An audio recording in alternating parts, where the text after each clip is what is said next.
What's the bigger issue for the LSU offense? Is it the Nuss Bus's injury or is it the offensive line struggles? We'll be talking about that and so much more today on the Louisiana Lunch Hour podcast.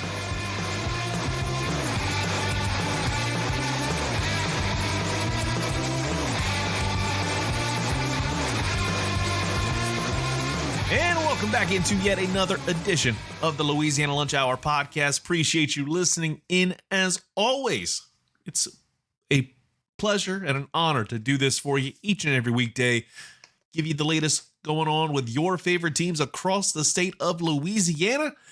And I think we're going to have a really good one on this Let Me Talk to You Tuesday, because we got to get into LSU Ole Miss's loss and get a little bit more of a deeper dive into what I think are the two biggest issues with this offense and which one is more impactful for the long term. Is it going to be the injury concerning Garrett Nussmeier, or is it the offensive line struggles that is causing this offense to be underwhelming? And based off of everything that I wound up rewatching some film on Monday afternoon, just kind of sitting there and watching back that game, and I sat there and I realized something as the game progressed, is this offensive line is not good. Now, of course, when you look at the PFF grades, which I don't necessarily think shine the spotlight that I saw from my eyes. I'm not a super analytical person. I'm not looking at every single frame of film like it's a Zapruder film, but I'm looking at things and I'm noticing patterns. And I'll break down some of the plays that I wrote down in my notes, looking back at the game and looking back at the film and seeing some of the moments that stood out. And I think first and foremost, the third down in the opening drive set the tone for what we saw the rest of the way. Why do I say that? Because on the third down, Ole Miss rushed 3. And somehow, some way they got through and brought pressure. It was absolutely mind-boggling that is what happened in the first play. And you had Garrett Nussmeier get popped. And I think that affected him in a way where LSU is not going to say anything. I don't believe. Because if they wanted to say something, they probably would have gotten right out in front of it and said, hey, he's hurt. And they would have moved on to Michael Van Buren a lot sooner or at all. But you have a situation where on the third down, the first drive of the game, before they had to punt it away to Ole Miss, you had Ole Miss rushing 3 and they got through. Then on the next drive, this is something that stood out to me, is that Carius Kern, who somehow got an 80-something on his PFF grades when it comes to pass blocking, yet it looked like Princeville blew right by him on a quick screen pass. Like literally, I think when I timed it, Garrett Nussmeier probably had just 3 seconds to get that ball off, which is about what you'd see for the average SEC quarterback. But on a quick screen, not much was really getting done. And on the INT, Kern let TJ Dottery get right by him on that INT, which was, first off, a really horrible pass. And again, the benefit of looking back and watching it with a much more critical eye and seeing where certain things are and you're able to rewind and focus in on certain things, I did notice that Johnson, the running back, Juwan Johnson, was wide open. You had a chance to just pitch the ball off to him. And Nussmeier, I think this is the one moment where it's like, you should have chosen the better play there and use discretion, the better part of valor, rather than throw a pick, a little bit of a boneheaded play there. Then on the next drive, you saw Kern. He shoved Princeville away. Great job. But at the same time, that pocket started to close a lot faster than it needed to be. And then you have Josh Thompson, who had the worst pass blocking grade according to Pro Football Focus. And he just looked like a deer lost in headlights, deer in headlights type vibe. He just stood there. Again, especially when you're rushing 3 or 4, you have the advantage. It's a 5-man offensive line for the most part, unless you throw in some blocking tight ends. But you've got the advantage no matter what. and you have them rushing 3, and in one play they rushed 5, and I'll give them credit. They somewhat handled business there, but they couldn't stop him. Tyree Adams couldn't stop him. He fought hard in that, but the pocket was collapsing. Garrett Nussmeier had to somehow get out of there, and he got grabbed by his towel and got taken down. That was something that stood out to me right away. Then you also have Nussmeier. He's under pressure a lot in this game, and one play in particular in the first half stood out to me, him throwing into literal triple coverage with about 7 minutes left in the first half. It's just that offensive line did not look good in any way, and not just in the passing game. The run game wasn't dialed in. If that offensive line can get their stuff together, I'd say something else, but I want to keep this as clean as possible for you. But it's to get their stuff together during this bye week.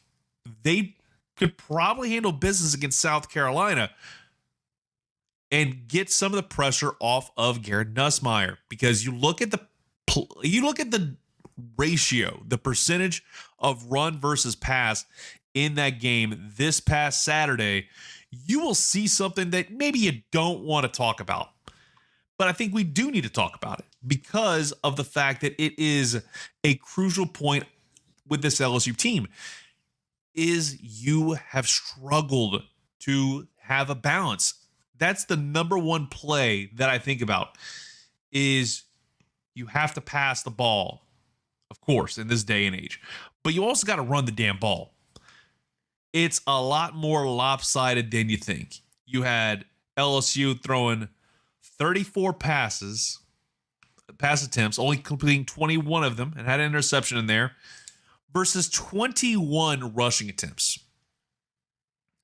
I was never that great at math, but based off the amount of plays you had, 34 versus 21 of 54 of your plays, that's less than half.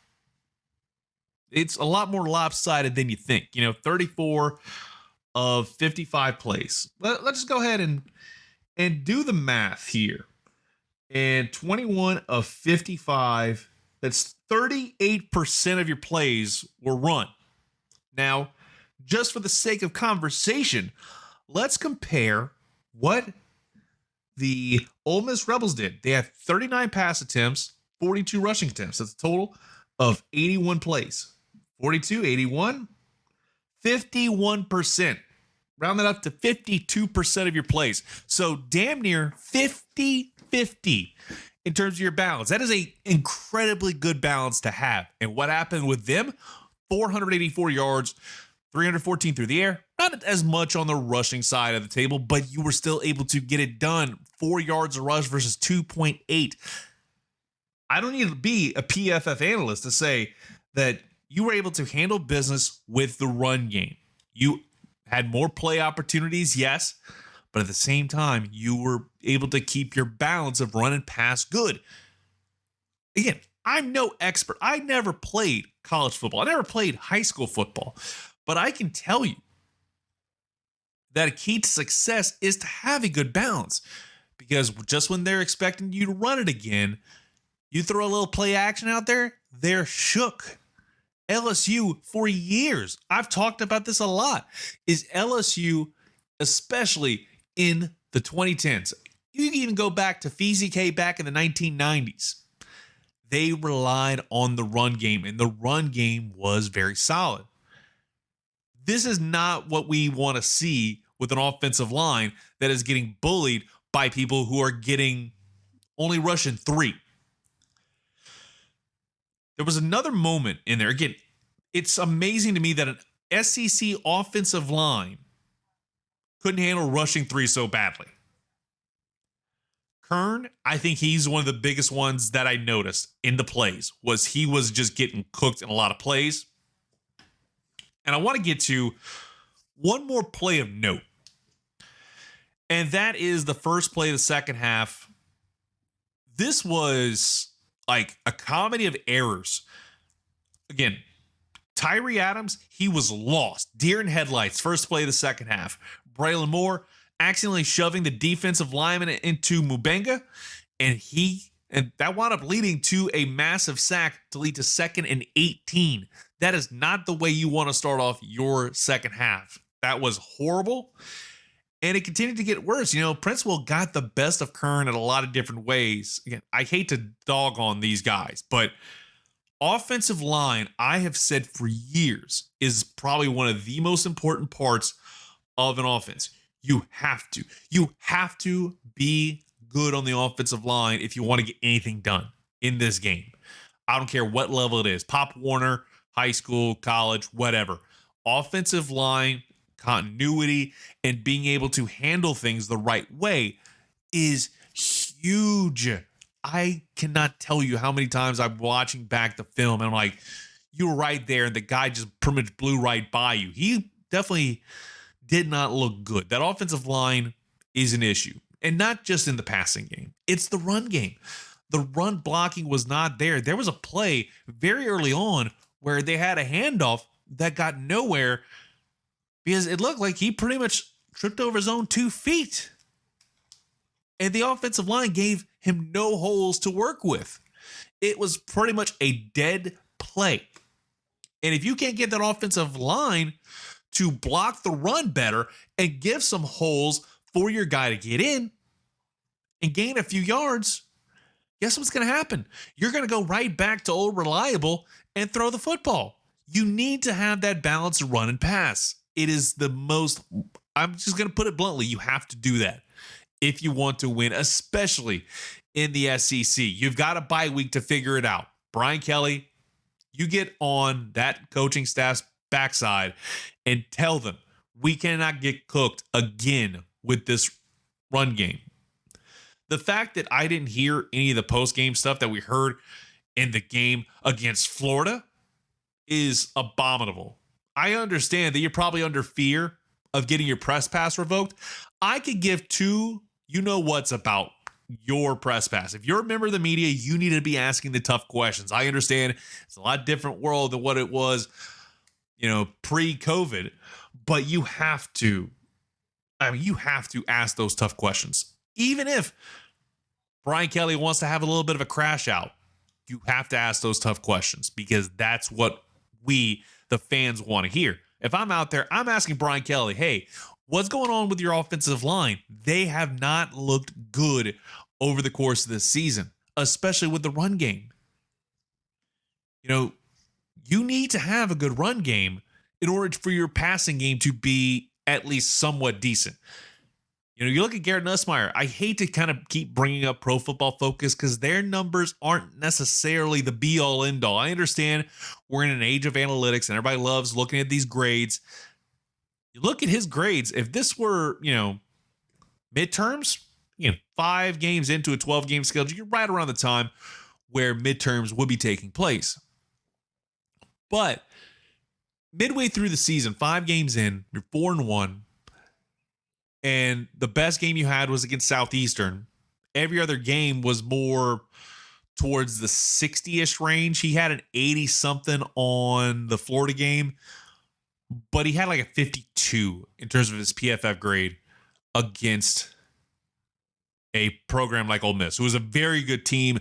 I feel like a lot of people took a lot more notice about what Ole Miss can do after that game. I feel like some weren't necessarily sold on them before Saturday because of the young and experienced quarterback. How are they going to play against better teams? You just saw that.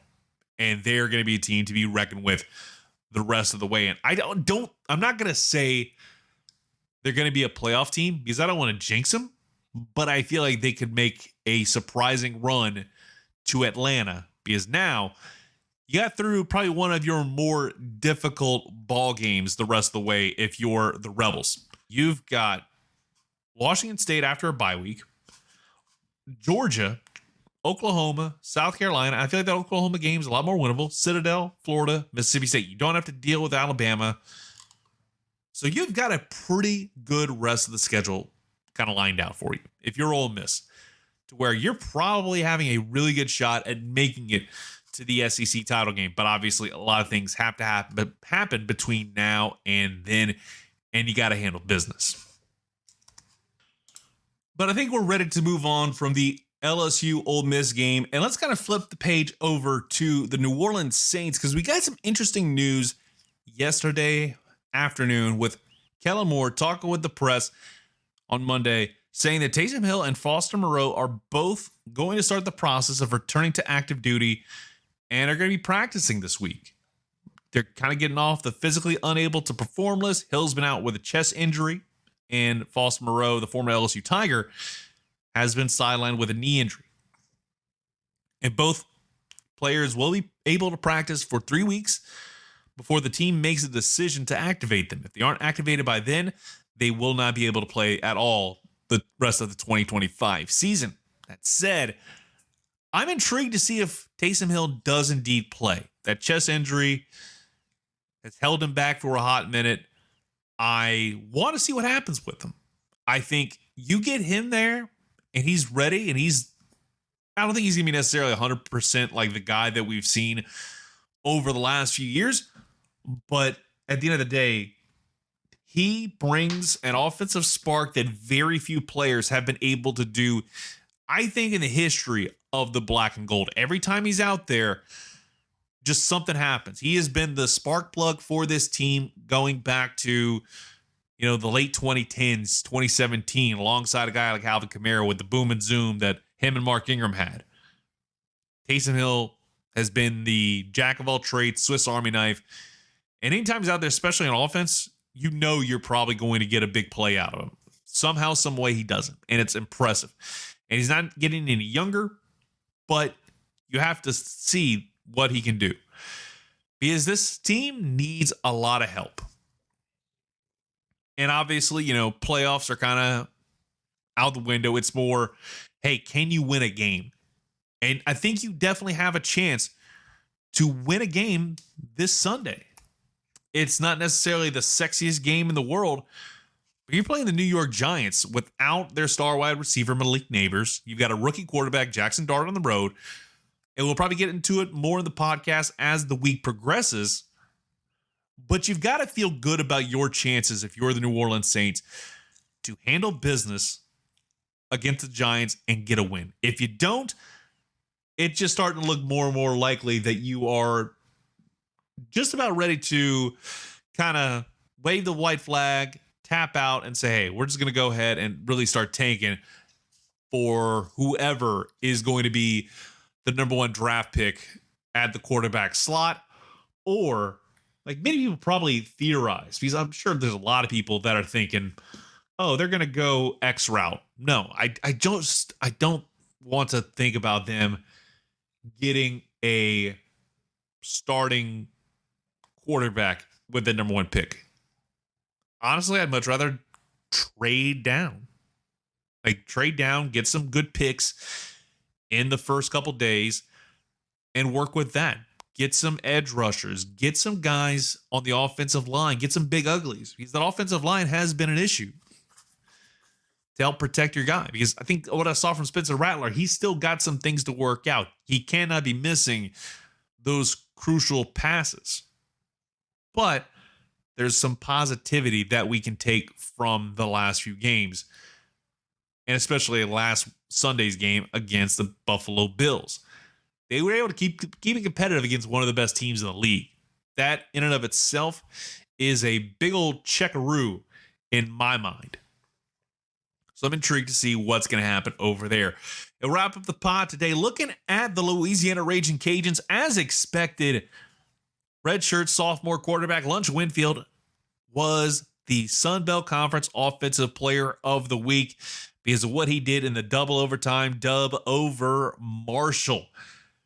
And the Lutcher native, he completed 7 of 13 for 125 yards, 2 touchdowns, and ran for 3 of them and 129 yards off of 13 carries. And helped wipe that 14-point deficit in the fourth quarter completely clean. And just a really great moment he had where he had a really good touchdown pass, a dot to Dale Martin to tie the game up. And then obviously double overtime. He runs it in for the score from 10 yards out. Shout out to him. And I'm hoping he's okay. I said a lot on the pod on Monday that it seemed like the injury he's dealing with might be more of his foot from what I saw on Saturday. And he was kind of hopping around. It wasn't like consistently. It felt like he was doing that to kind of just get some blood flow and not have to deal with it playing through the pain. As somebody who just this past week was running 7.5 miles. And towards the end of that, my hip was definitely feeling every bit of 36 years old. But after I kind of walked it off, I was fine. Like, you just got to get the blood flowing and you kind of just block out that pain and you can handle business. Again, running versus playing a high impact game like football, two very different things. But I can definitely say, it's similar in terms of just the pain that you're having to deal with, and you kind of just deal with it. But the good news is this team, a lot like LSU, has the open date to fix some things, shore up that offensive line, and more importantly, kind of just relax and make sure that Lunch is healed, shut him down for the week, and you can, more importantly, shift your focus over to the game against James Madison. Speaking of that game, that actually got bumped up to 11 a.m.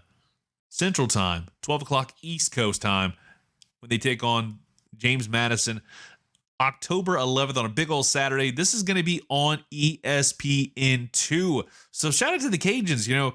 I just find it funny that the Cajuns, who heading into this game last week were kind of the laughingstock of the Sun Belt Conference, and now obviously JMU is a good team. We're not going to discredit them in any way, shape, or form. They had the Sun Belt Conference Defensive Player of the Week. So this is going to be a good team you're up against. But I just find it interesting that right after you come away with a massive double overtime win, now the ESPN2 people, the national broadcast teams, want a piece of the action. So you're going to get that 11 a.m. kick, which I think Cajuns fans will love, because down here in Lafayette, you got Festival of Cardian at Creole really kicking off right around 11 o'clock. So I'm almost certain you'll be getting a little day drinking in and listen to some great Cajun and Zydeco music over in Girard Park. That's gonna be a really fun time. And I know they'll definitely have the TVs rocking for that. But I'm about to get on out of here. Have a great rest of your day. We'll be back with you tomorrow with another edition of the Louisiana Lunch Hour podcast. If you haven't already, go ahead and follow us. And also subscribe to us on YouTube or wherever you get your podcasts. Check us out on social media. Just search Louisiana Lunch Hour. We'll talk to you tomorrow.